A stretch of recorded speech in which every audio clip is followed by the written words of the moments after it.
todos, eu sou Marcela Alvarenga, fui aluna de mestrado do Centro Nacional de Identificação Molecular do Pescado e hoje eu tô aqui para contar um pouquinho para vocês sobre o primeiro capítulo da minha dissertação de mestrado, que foi publicado na revista científica Biological Conservation.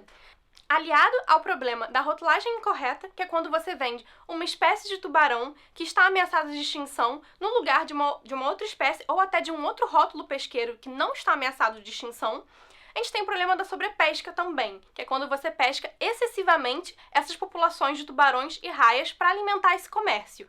Hoje em dia, até há uma legislação que protege esses animais, a 445, que foi criada em 2014 pelo Ministério do Meio Ambiente. Porém, há uma grande dificuldade da gente conseguir realmente regulamentar essa atividade e saber realmente o que está sendo vendido como cação nas feiras, nos mercados, nas peixarias, porque é um rótulo muito abrangente. Uma vez que os tubarões e raias compreendem um grupo que são muito diversos e extensos, com aproximadamente 1.200 espécies, que são apenas vendidos como cação ou raia.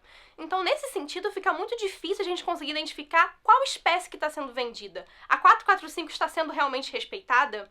Mas nem tudo está perdido, porque nós temos a genética para compreender esse mercado de cações e raias no Brasil, uma vez que a gente consegue acessar o DNA das postas e dos filés que são comercializados nas feiras e nas peixarias. Pois uma vez que a gente acessa o DNA desses filés, a gente consegue identificar qual é a espécie que está ali na banca sendo comercializada. E foi isso o que eu fiz nesse artigo que eu estou apresentando a vocês. A gente começou coletando 221 amostras de cação, raia e viola.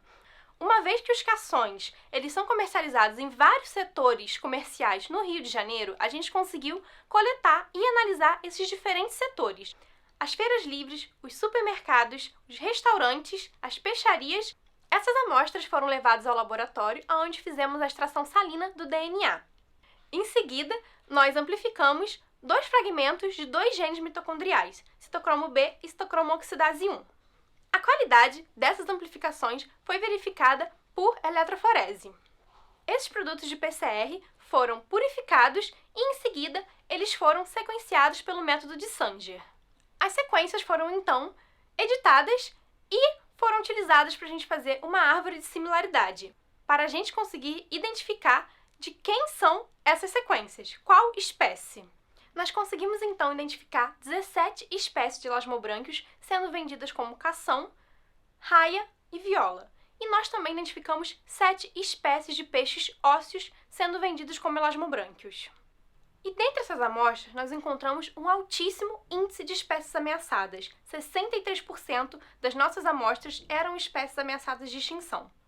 Nas raias, esse número foi ainda mais alarmante. Nas raias como um todo, 100% das espécies vendidas eram ameaçadas de extinção, e no grupo específico das violas, 91% eram raias ameaçadas de extinção sendo comercializadas.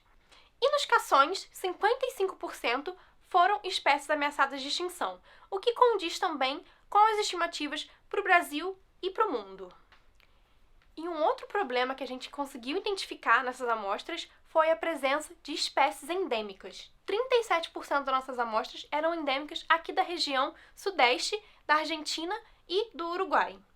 Os índices de rotulagem correta foram um pouco menores, mas ainda assim alarmantes, com 36% das nossas amostras rotuladas incorretamente. E mais uma vez, as violas lideraram as nossas estimativas, com 87% de suas amostras rotuladas incorretamente. Para os cações, apenas 13% eram rotulagens incorretas, mas com destaque. O espadarte foi o peixe mais comercializado como cação, o que é muito interessante porque é um peixe mais caro. Ainda nas amostras de cação, nós conseguimos identificar as diferenças nos setores comerciais do Rio de Janeiro. Para isso, a gente usou as estimativas de vendas ilegais. E o que são as vendas ilegais? São quando uma amostra é ameaçada de extinção, ou rotulada incorreta, ou às vezes até os dois. Com isso, a gente pode perceber um padrão nas vendas ilegais, aonde nas feiras livres havia uma altíssima incidência de venda ilegal, enquanto que nos supermercados havia 0 venda ilegal. E por que há essa diferença? A gente desconfia que seja por conta do modo de inspeção. Nas feiras livres, as inspeções são feitas pela jurisdição municipal e não ocorrem com tanta frequência como ocorre nos supermercados, que é uma inspeção feita pela jurisdição federal.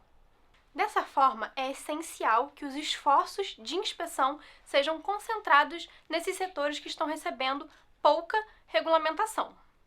Para finalizar, o nosso trabalho demonstrou o alarmante comércio de violas no Rio de Janeiro e também mostrou o quanto as diferenças no nível de regulamentação impactam na conservação e manejo apropriado das espécies de tubarões e raias do Brasil. Esse primeiro passo no diagnóstico deve ser seguido por ações de regulamentação e fiscalizações mais frequentes, sobretudo por ações de conscientização para que o consumidor saiba exatamente o que ele está consumindo e que ele tenha o poder de escolha de saber se ele quer ou não consumir uma espécie ameaçada de extinção.